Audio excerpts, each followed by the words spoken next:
Mediumnya apa? Kalau yang hissiyah itu mediumnya adalah air, debu atau batu dan turunannya.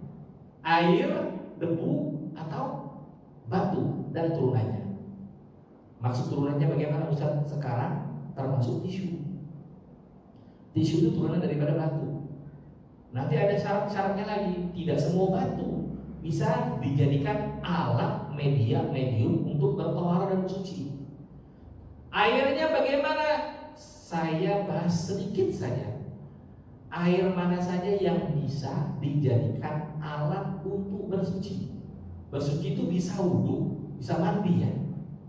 Bisa wudhu, bisa mandi junub. Dua-duanya adalah menghilangkan hadas kecil dan juga hadas besar.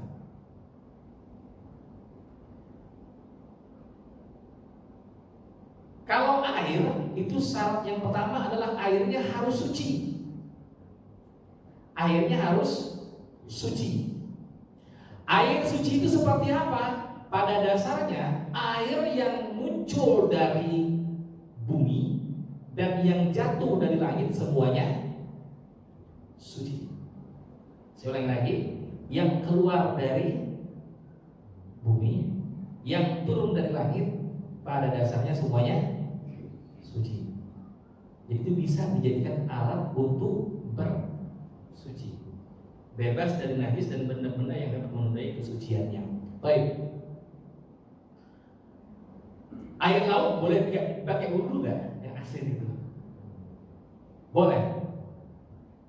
Boleh nggak dipakai wudhu? Tiba-tiba capek renang di Anyar, kayak wudhu lah, ya air laut, bisa nggak?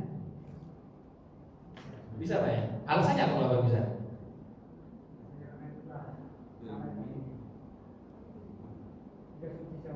Suci. Kemudian di satu sisi kalau saya punya air di dapur, saya masukin garam, saya aduk-aduk jadi asin, boleh nggak saya pakai berwudu? Kenapa? Kenapa? Apa bedanya sama yang di laut tuh? Yang di laut juga berasa asin. Ada satu pendapat yang menyatakan bahwa air itu harus tawar Pak, jadi tidak berasa. Tidak berasa? Ya. Berarti air laut nggak boleh dong Bu berarti? Nah itu sih. Nih Bu ya, seperti yang saya sampaikan tadi, air yang muncul dari bumi dan jatuh dari langit pada hakikatnya suci. Ya. Adapun air yang sudah diolah tadi itu bukan dari air yang saya sebut tadi kan, sudah bercampur dengan zat lain. Ya. Bapak kalau punya air mineral boleh wudhu dengan air mineral. Pergi ke Alfamart, mau wudhu lah, Alfamart ambil air. Dua-duanya saya ambil, satunya air mineral, misalnya air mineral, putih. Yang satunya lagi sama-sama bening, tapi manis. Boleh nggak dua-duanya saya pakai bersuci? Bening, sama-sama bening. Yang mana yang nggak boleh, mana yang boleh? Yang mana nggak boleh? Gitu. Itu pintar semua aja, nggak perlu ngaji saya di sini, sudah pintar semua. Ya, itu setiap air yang suci itu adalah air yang tadi saya sebutkan, yang muncul dari bumi dan turun dari langit sebelum dia bercampur dengan zat lain. Kalau udah jadi Fanta, soft drink dan sebagainya, itu berbeda. Ya. Tapi meskipun kita berwudu di air sungai atau di air laut, tidak boleh lebih dari 3 kali. Sunnahnya itu kan 3 kali, muka 3 kali, tangan 3 kali. Saat ini kan di air laut ini segede gaban begini airnya. Saya mau 5 kali ya, nggak boleh. Termasuk mubazir. Jadi Islam itu mengajarkan haram mubazir walaupun airnya berlimpah. Walaupun airnya berlimpah. Nabi Muhammad SAW pernah berwudu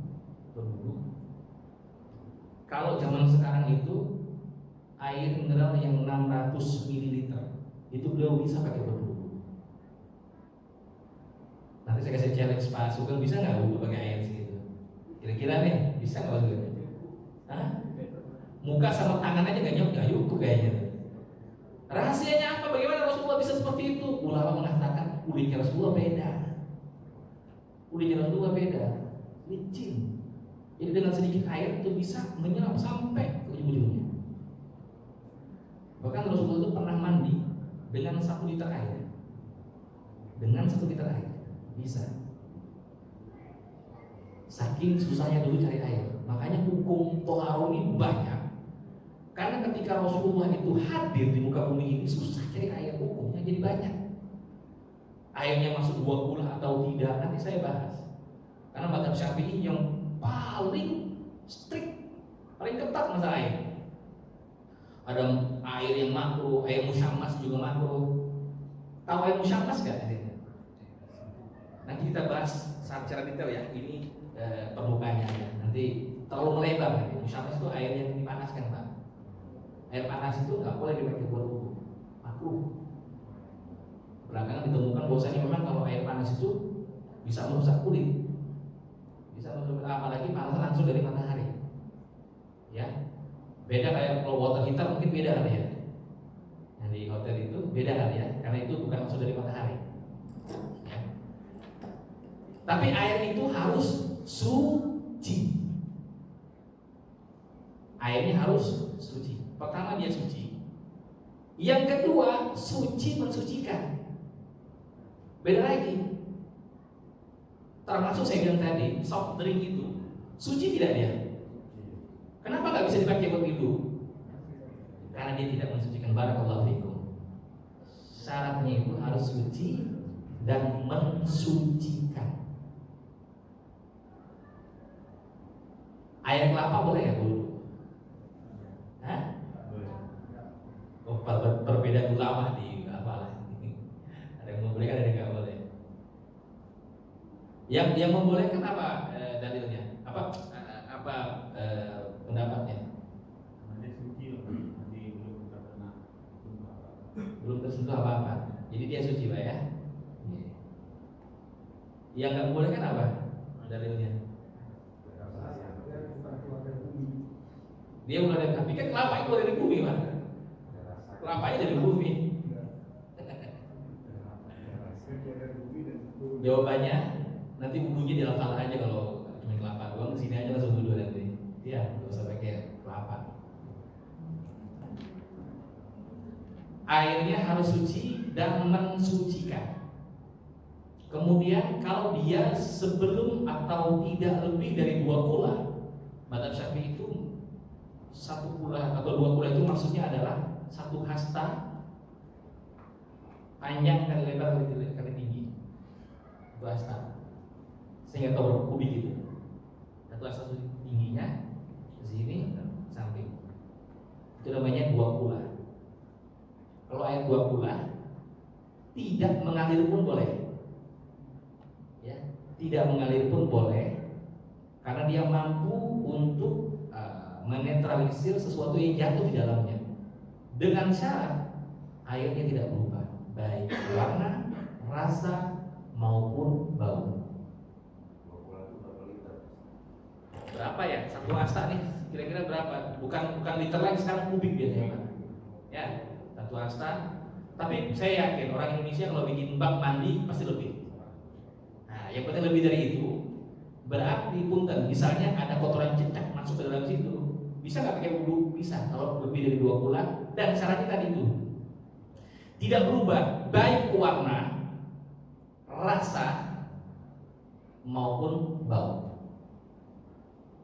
Kalau diicip udah rasanya beda gimana? Nah itu beda, ya udah nggak boleh. Ya.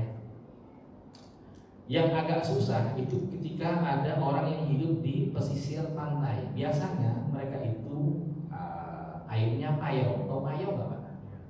Payau itu bahasa Indonesia ya? Ya, payau itu bahasa Indonesia. Oke, alhamdulillah selamat. Payau itu artinya antara asin dan tawar. Iya, mau tidak mau kita pakai untuk mandi dan juga wudhu. Ya betul, betul. Barakallahu fiik. Syaratnya adalah suci, mensucikan, mengalir kalau sebelum dari 2 kulah dan mencukupi, harus cukup airnya. Ya, jangan sampai mukanya di sini, wudhunya airnya habis, lari ke Baitur Rahman, baru tangan lagi. Ya, harus mencukupi airnya, mencukupi airnya.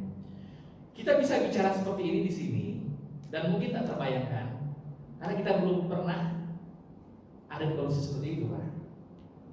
Coba Bapak, Ibu misalnya ada di kondisi yang sangat susah air. Susah air itu bisa berarti terlalu banyak, tidak ada air, atau juga bisa terlalu banyak air tapi dingin. Saya pernah di ibu kota Son'a, ibu kota yang itu namanya Son'a. Itu tidak ada musim lain, hanya 2 musim di sana. Musim dingin atau sangat dingin. Mallnya itu tidak ada AC. Saya kaget, oh mana AC-nya? Saya bilang itu tidak ada AC. Jadi saya dingin atau sangat dingin. Itu kalau di musim dingin, kita duhur itu susah sekali untuk Pak. Kadang pagi-pagi buka keran, tadinya airnya ada yang netes, beku. Itu susah sekali. Kalau ada orang yang ada alergi yang tidak bisa kena dingin, itu susah sekali. Jadi nikmat benar tinggal di Indonesia itu benar-benar nikmat. Di Yaman Selatan itu kebalikannya, panas full. Bisa hampir 50 derajat.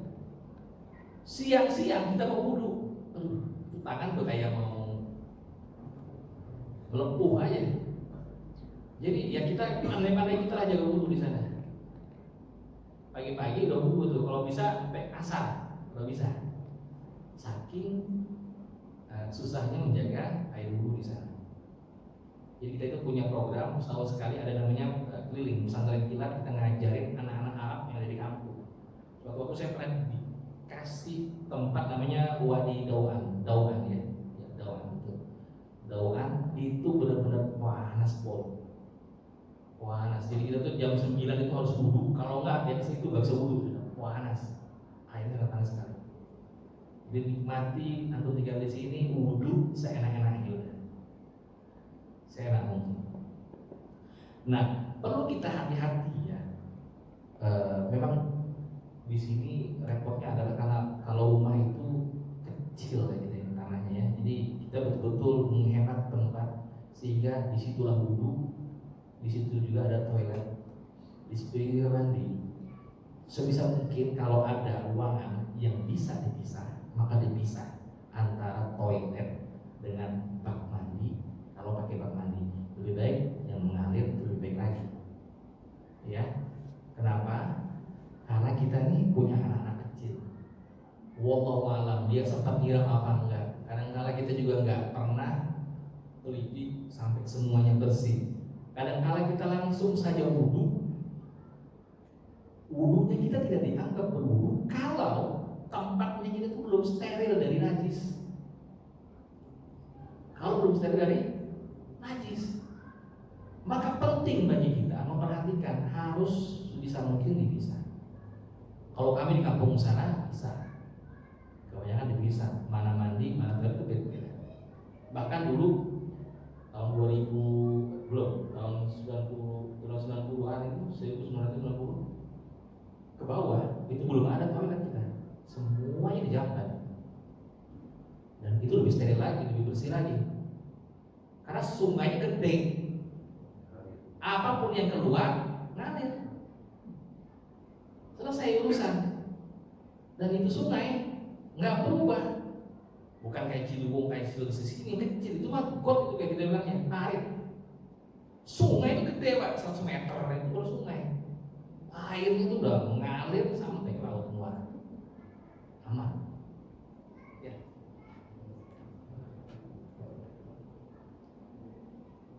Baik, mengenai hal ini sebenarnya ada yang lebih penting dari semua itu.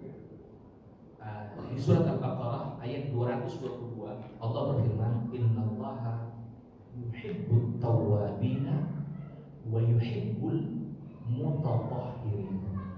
Sesungguhnya Allah Subhanahu wa taala mencintai orang-orang yang bertaubat dan mencintai orang-orang yang bersuci.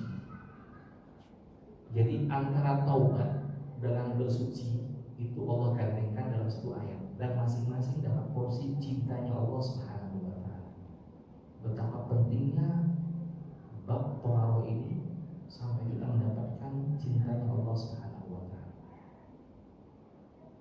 Betapa banyak pun kita berdosa, cepat-cepat kembali. Saat kita kembali, Allah sangat mencintai kita. Betapapun kita kotor, cepat-cepat bersuci. Karena Allah mencintai orang-orang yang bersuci. Kalau kita sudah mendapatkan cintanya Allah Subhanahu wa taala, jangankan cuma satu orang, satu kecamatan, satu dunia benci sama kita, enggak masalah. Kalau kita mendapatkan mahabbah dari Allah Subhanahu wa taala.